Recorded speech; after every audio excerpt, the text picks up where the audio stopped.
ਯੋਨਾ ਦੀ ਕਿਤਾਬ ਇੱਕ ਵਿਦਰੋਹੀ ਨਬੀ ਦੀ ਕ੍ਰਾਂਤੀਕਾਰੀ ਕਹਾਣੀ ਹੈ ਜੋ ਪਰਮੇਸ਼ਵਰ ਨੂੰ ਇਸ ਲਈ ਨਫ਼ਰਤ ਕਰਦਾ ਹੈ ਕਿਉਂਕਿ ਉਹ ਉਸਦੇ ਦੁਸ਼ਮਣਾਂ ਨੂੰ ਪਿਆਰ ਕਰਦਾ ਹੈ। ਪੁਰਾਣੇ ਨੇਮ ਦੇ ਨਬੀਆਂ ਵਿੱਚੋਂ ਯੋਨਾ ਵਿਲੱਖਣ ਹੈ ਕਿਉਂਕਿ ਉਹਨਾਂ ਵਿੱਚ ਆਮ ਤੌਰ ਤੇ ਨਬੀ ਦੁਆਰਾ ਬੋਲੇ ਗਏ ਪਰਮੇਸ਼ਵਰ ਦੇ ਵਚਨਾਂ ਦਾ ਸੰਗ੍ਰਹਿ ਹੈ, ਪਰ ਇਹ ਕਿਤਾਬ ਅਸਲ ਵਿੱਚ ਨਬੀ ਦੇ ਸ਼ਬਦਾਂ ਤੇ ਧਿਆਨ ਕੇਂਦਰਿਤ ਨਹੀਂ ਕਰਦੀ।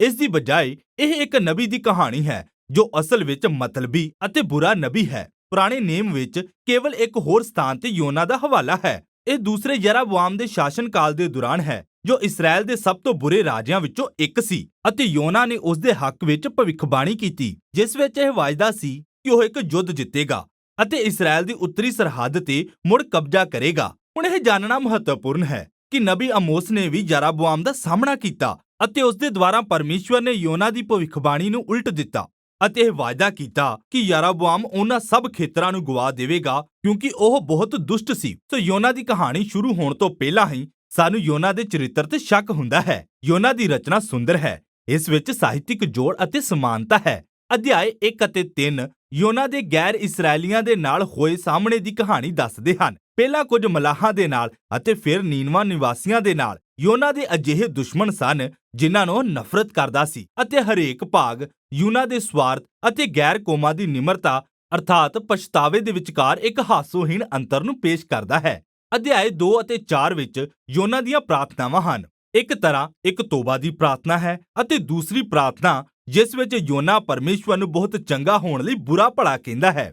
ਹੁਣ ਕਿਤਾਬ ਦੀ ਇਸ ਸਾਵਧਾਨੀ ਨਾਲ ਰਚੀ ਰਚਨਾ ਨੂੰ ਬਿਰਤਾਂਤ ਦੀ ਵਿਲੱਖਣ ਸ਼ੈਲੀ ਨਾਲ ਜੋੜਿਆ ਗਿਆ ਹੈ। ਕਹਾਣੀ ਪਰੰਪਰਾਗਤ ਪਾਤਰਾਂ ਨਾਲ ਭਰੀ ਹੋਈ ਹੈ ਜੋ ਉਸ ਦੇ ਉਲਟ ਕਰਦੇ ਹਨ ਜੋ ਤੁਸੀਂ ਸੋਚਦੇ ਹੋ ਕਿ ਉਹ ਕਰਨਗੇ।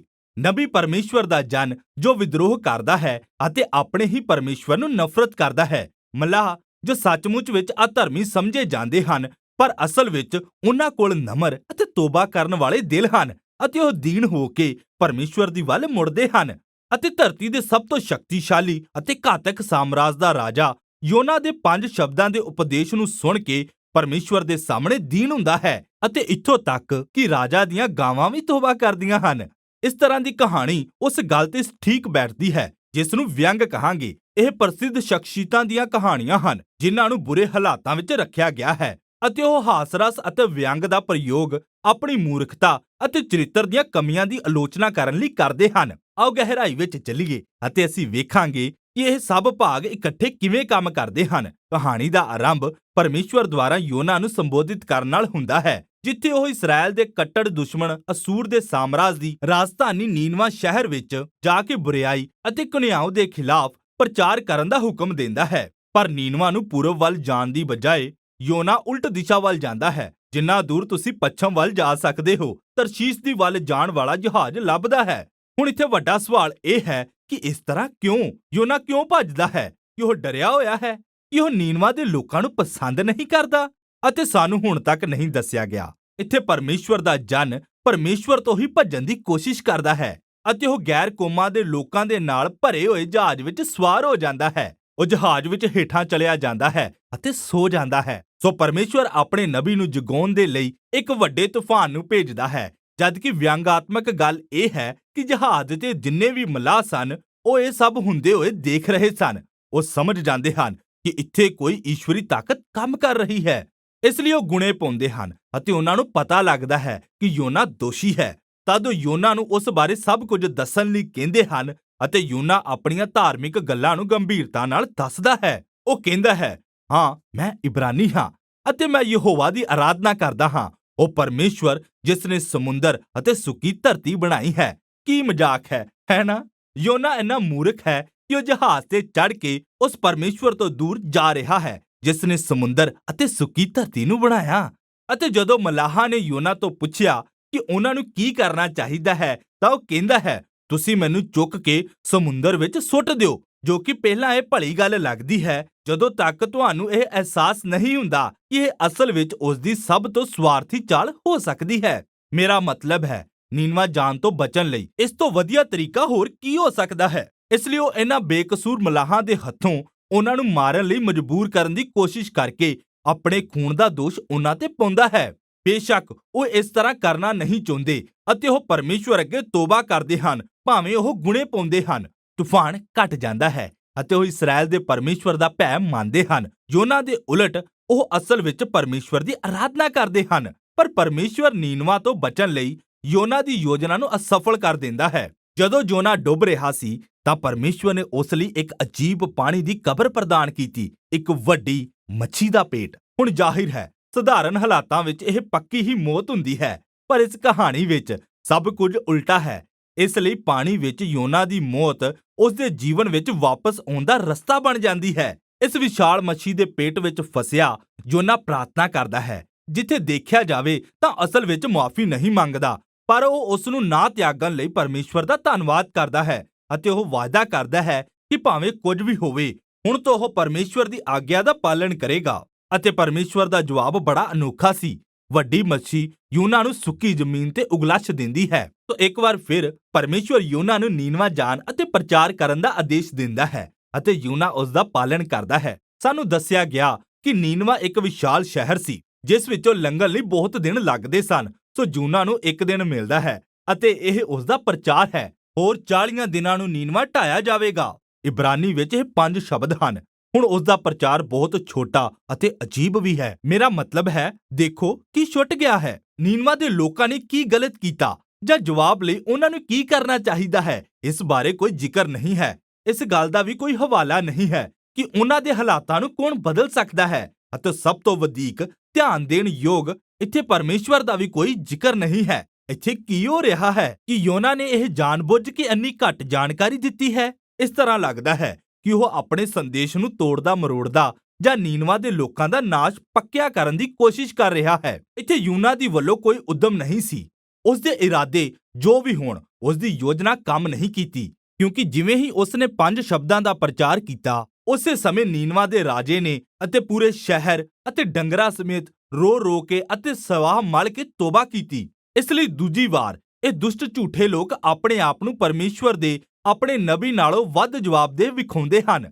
ਇਸ ਲਈ ਪਰਮੇਸ਼ਵਰ ਨੀਨਵਾ ਦੇ ਲੋਕਾਂ ਨੂੰ ਮਾਫ ਕਰ ਦਿੰਦਾ ਹੈ ਅਤੇ ਉਹ ਸ਼ਹਿਰ ਤੇ ਵਿਨਾਸ਼ ਨਹੀਂ ਲਿਆਉਂਦਾ। ਹੁਣ ਇੱਥੇ ਕਹਾਣੀ ਦਾ ਦਿਲਚਸਪ ਭਾਗ ਹੈ। ਯੋਨਾ ਦੇ ਉਸ ਛੋਟੇ ਜਿਹੇ ਪ੍ਰਚਾਰ ਦੇ ਅੰਤਿਮ ਸ਼ਬਦ ਦੇ ਉਲਟ ਹੋਇਆ, ਮਤਲਬ ਪਲਟ ਗਿਆ ਅਤੇ ਸਦੂਮ ਅਤੇ ਅਮੋਰਾ ਵਰਗੇ ਸ਼ਹਿਰ ਨੂੰ ਉਜਾੜ ਦੇਣ ਅਤੇ ਨਸ਼ਟ ਕਰਨ ਤੋਂ ਸੰਬੋਧਿਤ ਹੋ ਸਕਦਾ ਹੈ। ਪਰ ਇਹ ਕਿਸੇ ਦੇ ਪਰਿਵਰਤਨ ਲਈ ਵੀ ਇਸਤੇਮਾਲ ਕੀਤਾ ਜਾ ਸਕਦਾ ਹੈ, ਜਿਵੇਂ ਪਲਟ ਦਿੱਤਾ ਗਿਆ ਅਤੇ ਇਸ ਦੇ ਉਲਟ ਬਦਲ ਦਿੱਤਾ ਗਿਆ। ਅਤੇ ਇਸ ਪ੍ਰਕਾਰ ਯੋਨਾ ਦੇ ਸ਼ਬਦ ਆਖਿਰਕਾਰ ਸੱਚ ਹੋ ਗਏ, ਪਰ ਉਸ ਤਰ੍ਹਾਂ ਨਹੀਂ ਜਿਸ ਤਰ੍ਹਾਂ ਉਹ ਚਾਹੁੰਦਾ ਸੀ। ਨੀਨਵਾ ਬਦਲ ਗਿਆ। ਯੋਨਾ ਦੇ ਦੁਸ਼ਮਣ ਤੋਬਾ ਕਰਦੇ ਹਨ ਅਤੇ ਪਰਮੇਸ਼ਵਰ ਦੀ ਦਇਆ ਪ੍ਰਾਪਤ ਕਰਦੇ ਹਨ। ਆਖਰੀ ਅਧਿਆਇ ਸਭ ਭਾਗਾਂ ਨੂੰ ਇਕਸਾਰ ਲਿਆਉਂਦਾ ਹੈ। ਯੋਨਾ ਗੁੱਸੇ ਵਿੱਚ ਪਾਗਲ ਹੈ ਅਤੇ ਉਹ ਆਪਣੀ ਦੂਸਰੀ ਪ੍ਰਾਰਥਨਾ ਕਰਦਾ ਹੈ। ਉਹ ਪਹਿਲਾਂ ਪਰਮੇਸ਼ਵਰ ਨੂੰ ਦੱਸਦਾ ਹੈ ਕਿ ਉਹ ਪਹਿਲੇ ਅਧਿਆਇ ਵਿੱਚ ਕਿਉਂ ਭੱਜਿਆ। ਇਸ ਲਈ ਨਹੀਂ ਕਿ ਉਹ ਡਰ ਗਿਆ ਸੀ, ਬਲਕਿ ਇਸ ਲਈ ਕਿਉਂਕਿ ਉਹ ਜਾਣਦਾ ਸੀ ਕਿ ਪਰਮੇਸ਼ਵਰ ਬਹੁਤ ਦਿਆਲੂ ਹੈ ਅਤੇ ਇਹ ਬਹੁਤ ਵਧੀਆ ਹੈ। ਯੋਨਾ ਅਸਲ ਵਿੱਚ ਕੂਚ ਦੀ ਕਿਤਾਬ ਵਿੱਚੋਂ ਆਪਣੇ ਬਾਰੇ ਪਰਮੇਸ਼ਵਰ ਦੇ ਆਪਣੇ ਵਰਣਨ ਦਾ ਹਵਾਲਾ ਦਿੰਦਾ ਹੈ ਅਤੇ ਉਸ ਨੇ ਇਸ ਨੂੰ ਇੱਕ ਅਪਮਾਨ ਵਜੋਂ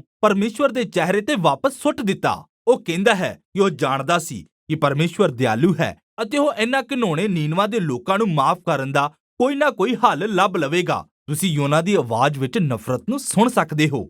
ਯੋਨਾ ਫਿਰ ਆਪਣੀ ਗੱਲਬਾਤ ਨੂੰ ਰੋਕ ਦਿੰਦਾ ਹੈ ਅਤੇ ਪ੍ਰਾਰਥਨਾ ਕਰਦਾ ਹੈ ਕਿ ਪਰਮੇਸ਼ਵਰ ਉਸ ਨੂੰ ਹੁਣੇ ਹੀ ਮਾਰ ਦੇਵੇ। ਉਹ ਇਸ ਤਰ੍ਹਾਂ ਦੇ ਪਰਮੇਸ਼ਵਰ ਦੇ ਨਾਲ ਰਹਿਣ ਦੀ ਬਜਾਏ ਮਰ ਜਾਣਾ ਪਸੰਦ ਕਰੇਗਾ, ਜੋ ਉਸ ਦੇ ਦੁਸ਼ਮਣਾਂ ਨੂੰ ਮਾਫ ਕਰਦਾ ਹੈ। ਯੋਨਾ ਭਾਗਾਂ ਵਾਲਾ ਸੀ ਕਿ ਪਰਮੇਸ਼ਵਰ ਨੇ ਉਸ ਦੀ ਗੱਲ ਨਹੀਂ ਮੰਨੀ। ਉਸ ਨੇ ਸਿਰਫ ਪੁੱਛਿਆ ਕਿ ਯੋਨਾ ਦਾ ਕ੍ਰੋਧ ਜਾਇਜ਼ ਹੈ। ਯੋਨਾ ਉਸ ਸਵਾਲ ਨੂੰ ਨਜ਼ਰਅੰਦਾਜ਼ ਕਰਦਾ ਹੈ ਅਤੇ ਉਹ ਸ਼ਹਿਰ ਦੇ ਬਾਹਰ ਇੱਕ ਪਹਾੜੀ ਤੇ ਇਹ ਦੇਖਣ ਲਈ ਜਾਂਦਾ ਹੈ ਕਿ ਨਗਰ ਦਾ ਕੀ ਹੁੰਦਾ ਹੈ। ਤੁਸੀਂ ਜਾਣਦੇ ਹੋ, ਨੀਨਵਾ ਆਪਣੀ ਤੋਬਾ ਤੋਂ ਫਿਰ ਸਕਦੇ ਅਤੇ ਆਖਿਰਕਾਰ ਨਸ਼ਟ ਹੋ ਸਕਦੇ ਸਨ। ਅੱਗੇ ਜੋ ਹੁੰਦਾ ਹੈ ਉਹ ਬਹੁਤ ਅਜੀਬ ਹੈ। ਪਰਮੇਸ਼ਵਰ ਯੋਨਾ ਨੂੰ ਸੂਰਜ ਤੋਂ ਛਾਂ ਕਰਨ ਲਈ ਇੱਕ ਸ਼ਾਨਦਾਰ ਬੂਟਾ ਪ੍ਰਦਾਨ ਕਰਦਾ ਹੈ ਅਤੇ ਜਿਸ ਤੋਂ ਉਹ ਨਿਹਾਲ ਹੁੰਦਾ ਹੈ। ਪਰ ਫਿਰ ਪਰਮੇਸ਼ਵਰ ਉਸ ਬੂਟੇ ਨੂੰ ਖਾਣ ਦੇ ਲਈ ਇੱਕ ਛੋਟਾ ਕੀੜਾ ਭੇਜਦਾ ਹੈ, ਜਿਸ ਤੋਂ ਯੋਨਾ ਉਹ ਛਾਂ ਗਵਾ ਲੈਂਦਾ ਹੈ ਅਤੇ ਉੱਥੇ ਸੂਰਜ ਦੀ ਗਰਮੀ ਪੈਂਦੀ ਹੈ ਅਤੇ ਯੋਨਾ ਫਿਰ ਤੋਂ ਕਹਿੰਦਾ ਹੈ ਕਿ ਪਰਮੇਸ਼ਵਰ ਉਸ ਨੂੰ ਮਾਰ ਦੇਵੇ। ਇਸ ਲਈ ਪਰਮੇਸ਼ਵਰ ਫਿਰ ਯੋਨਾ ਤੋਂ ਪੁੱਛਦਾ ਹੈ ਕਿ ਕੀ ਉਸ ਦਾ ਕ੍ਰੋਧ ਜਾਇਜ਼ ਹੈ ਅਤੇ ਯੋਨਾ ਪਲਟ ਕੇ ਜਵਾਬ ਦਿੰਦਾ ਹੈ, ਬਿਲਕੁਲ, ਬਸ ਮੈਨੂੰ ਮਰ ਜਾਣ ਦੇ। ਅਤੇ ਕਹਾਣੀ ਵਿੱਚ ਇਹ ਯੋਨਾ ਦੇ ਆਖਰੀ ਸ਼ਬਦ ਹਨ। ਪਰਮੇਸ਼ਵਰ ਦੇ ਅੰਤਿਮ ਸ਼ਬਦਾਂ ਨਾਲ ਕਿਤਾਬ ਦੀ ਸਮਾਪਤੀ ਹੁੰਦੀ ਹੈ। ਉਹ ਕਹਿੰਦਾ ਹੈ ਕਿ ਇਹ ਬੂਟੇ ਦੀ ਪੂਰੀ ਘਟਨਾ ਯੋਨਾ ਨੂੰ ਸਮਝਾਉਣ ਦੀ ਕੋਸ਼ਿਸ਼ ਸੀ। ਯੋਨਾ ਨੂੰ ਉਸ ਬੂਟੇ ਦੀ ਚਿੰਤਾ ਅਤੇ ਫਿਕਰ ਹੋਣ ਲੱਗੀ, ਜਿਸ ਦਾ ਕੇਵਲ ਉਸ ਨੇ ਇੱਕ ਦਿਨ ਲਾਭ ਉਠਾਇਆ। ਅਤੇ ਫਿਰ ਪਰਮੇਸ਼ਵਰ ਨੇ ਯੋਨਾ ਤੋਂ ਪੁੱਛਿਆ ਕਿ ਮਨੁੱਖ ਬੂਟੇ ਤੋਂ ਕੀਮਤੀ ਨਹੀਂ ਹੈ? ਇਹ ਉਚਿਤ ਨਹੀਂ ਕਿ ਪਰਮੇਸ਼ਵਰ ਨੀਨਵਾ ਦੇ ਲਈ ਵੀ ਇਸੇ ਤਰ੍ਹਾਂ ਦੀ ਭਾਵਨਾ ਅਤੇ ਚਿੰਤਾ ਮਹਿਸੂਸ ਕਰੇ, ਜੋ ਇਸ ਤਰ੍ਹਾਂ ਦੇ ਹਜ਼ਾਰਾਂ ਲੋਕਾਂ ਨਾਲ ਭਰਿਆ ਹੈ ਜੋ ਆਪਣੇ ਰਸਤੇ ਤੋਂ ਭਟਕ ਗਏ ਹਨ ਅਤੇ ਉਹਨਾਂ ਦੇ ਡੰਗਰ ਵੀ ਹਨ। ਅਤੇ ਪਰਮੇਸ਼ਵਰ ਯੂਨਾ ਨੂੰ ਆਪਣੇ ਦੁਸ਼ਮਣਾਂ ਤੇ ਦਇਆ ਦਿਖਾਉਣ ਲਈ ਕਹਿੰਦਾ ਹੈ ਅਤੇ ਇਸ ਤਰ੍ਹਾਂ ਕਿਤਾਬ ਸਮਾਪਤ ਹੁੰਦੀ ਹੈ। ਅਤੇ ਯੂਨਾ ਦਾ ਜਵਾਬ ਕੀ ਹੈ? ਕਹਾਣੀ ਇਹ ਨਹੀਂ ਦੱਸਦੀ ਕਿਉਂਕਿ ਇਹ ਮੁੱਦਾ ਨਹੀਂ ਹੈ। ਮੁੱਦਾ ਇਹ ਹੈ ਕਿ ਕਿਤਾਬ ਤੁਹਾਡੇ ਨਾਲ ਗੜਬੜੀ ਕਰਨ ਦੀ ਕੋਸ਼ਿਸ਼ ਕਰ ਰਹੀ ਹੈ ਅਤੇ ਇੱਥੇ ਪਰਮੇਸ਼ਵਰ ਦੇ ਸਵਾਲ ਅਸਲ ਵਿੱਚ ਤੁਹਾਨੂੰ ਅਰਥਾਤ ਪਾਠਕਾਂ ਨੂੰ ਸੰਬੋਧਿਤ ਕਰਦੇ ਹਨ ਕਿ ਤੁਸੀਂ ਇਸ ਹਕੀਕਤ ਨਾਲ ਖੁਸ਼ ਹੋ ਕਿ ਪਰਮੇਸ਼ਵਰ ਤੁਹਾਡੇ ਦੁਸ਼ਮਣਾਂ ਨਾਲ ਪਿਆਰ ਕਰਦਾ ਹੈ ਅਤੇ ਇਸ ਲਈ ਇਹ ਕਿਤਾਬ ਆਪਣੇ ਪੜ੍ਹਨ ਵਾਲਿਆਂ ਨੂੰ ਸ਼ੀਸ਼ਾ ਦਿਖਾਉਣ ਦਾ ਕੰਮ ਕਰਦੀ ਹੈ। ਯੋਨਾ ਵਿੱਚ ਅਸੀਂ ਆਪਣੇ ਖੁਦ ਦੇ ਚਰਿੱਤਰ ਨੂੰ ਸਭ ਤੋਂ ਬੁਰੇ ਹਿੱਸਿਆਂ ਨੂੰ ਵੱਡੇ ਰੂਪ ਵਿੱਚ ਦੇਖਦੇ ਹਾਂ, ਜਿਸ ਤੋਂ ਸਾਡੇ ਵਿੱਚ ਨਿਮਰਤਾ ਅਤੇ ਸ਼ੁਕਰ ਪੈਦਾ ਹੋਣਾ ਚਾਹੀਦਾ ਹੈ ਕਿ ਪਰਮੇਸ਼ਵਰ ਆਪਣੇ ਦੁਸ਼ਮਣਾਂ ਨਾਲ ਪ੍ਰੇਮ ਰੱਖਦਾ ਹੈ ਅਤੇ ਜੋ ਸਾਡੇ ਸਭ ਦੇ ਅੰਦਰ ਯੋਨਾ ਹੈ ਉਸ ਨੂੰ ਸਹਿਣ ਕਰਦਾ ਹੈ। ਅਤੇ ਇਸ ਲਈ ਇਹ ਅਨੋਖੀ ਕਹਾਣੀ ਅਸਲ ਵਿੱਚ ਪਰਮੇਸ਼ਵਰ ਦੀ ਦਇਆ ਦੀ ਵਿਸ਼ਾਲਤਾ ਦੇ ਬਾਰੇ ਸ਼ੁਭ ਸੰਦੇਸ਼ ਬਣ ਜਾਂਦੀ ਹੈ ਜੋ ਸਾਨੂੰ ਤੁਰ ਅੰਦਰ ਤੱਕ ਚੁਣੌਤੀ ਦਿੰਦਾ ਹੈ। ਅਤੇ ਇਹ ਯੋਨਾ ਦੀ ਕਿਤਾਬ ਹੈ।